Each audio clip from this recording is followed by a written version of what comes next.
How's it going, everybody? This is Z-Sense here. This video is on the Tormented demons, which are located in the ancient Guthian temple after completing Wall Guthix sleep quest.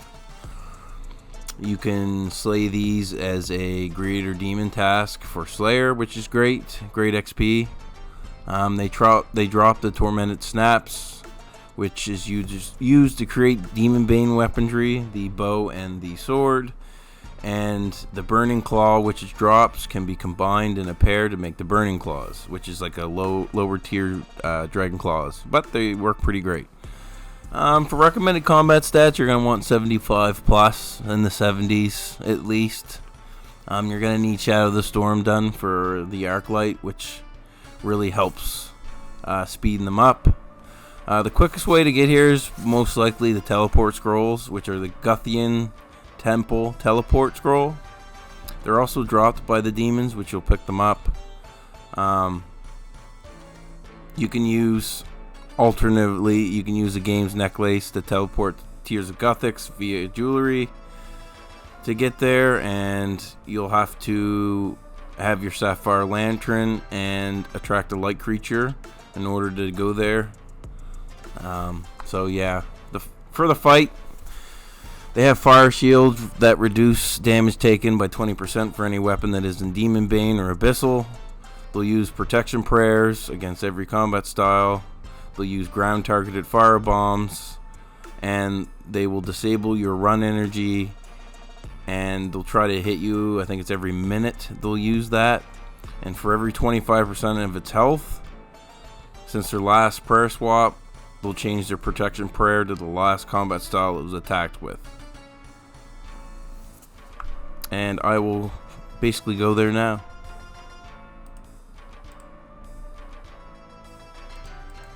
And for gear, you're going to want a hybrid between melee melee and range, or melee and magic. I'm using melee and range, so I have full bandos, primordial boot, slayer helm, got my defender, arc light, light bearer for my Ceradoan god sword. And when you get here, there are different parts. So there's a little icon here with a demon head and 2. So that means you're in areas where you can attack 2. I like going to an area where I just have the 1, so I can't mess up and misclick on 2 and be overwhelmed by more than 1. So there's a few different places to go in the cave. Let's see if I can't really scroll out, but there's different places in the cave. This is see the 1, so this means there's a singular demon.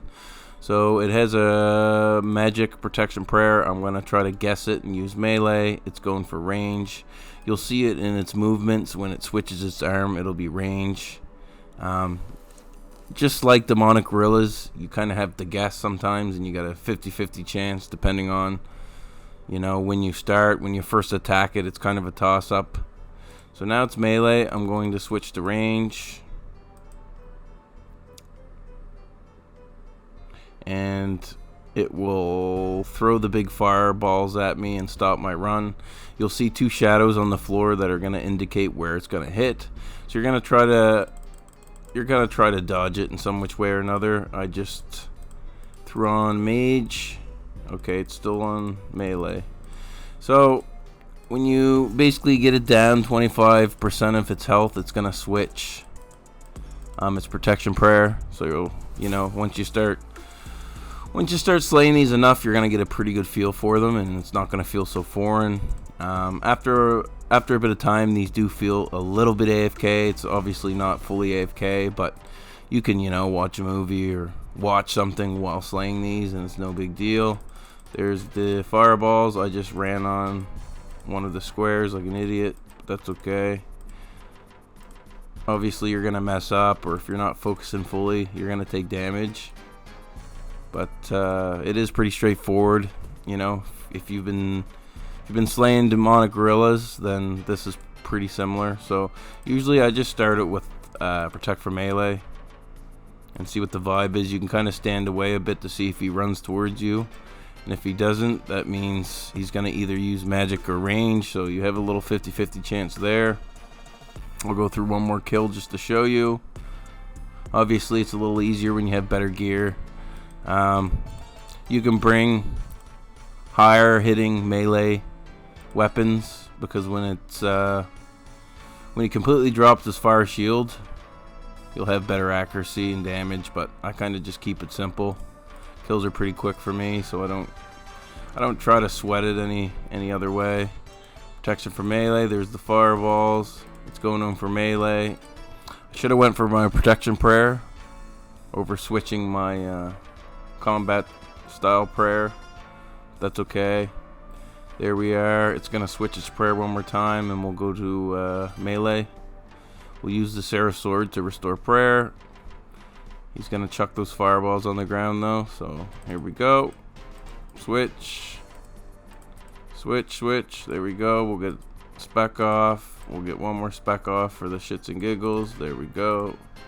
He's doing his fireball. Walk away. He's switching the magic. Okay, no, he's not switching the magic range.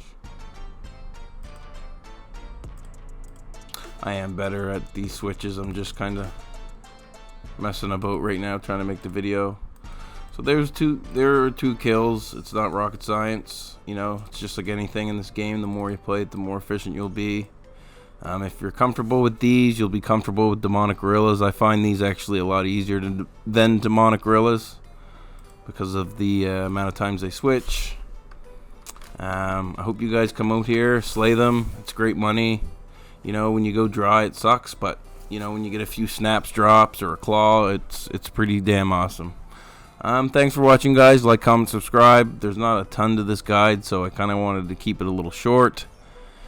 You know, obviously you don't need as expensive gear as this, but you can tear it down. Obviously, you don't need the Missouri. You can tear that down. You don't need a scourging bow. You can have crystal, etc., etc. So, anyways, guys, thanks for watching. See you in the next one.